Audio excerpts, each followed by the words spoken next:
สวัสดีครับขอต้อนรับนักเรียนเข้าสู่บทเรียนออนไลน์ในวิชากฎหมายที่ควรรู้ในชีวิตประจำวันหลังจากคาบที่ผ่านมาเราเรียนเรื่องราวของสภาพบุคคลใช่ไหมครับตามประมวลกฎหมายแพ่งและพาณิชย์มาตราที่15ที่บอกว่าอะไรครับ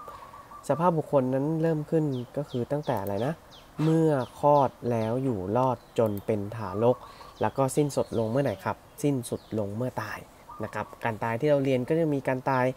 แบบธรรมดาแล้วก็การตายแบบอะไรครับการตายแบบพิเศษนั่นเองนะครับเดี๋ยวนี้เราจะมาเรียนนะครับเรื่องราวของนิติกรรมสัญญา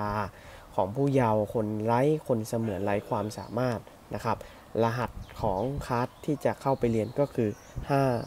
5537ครับ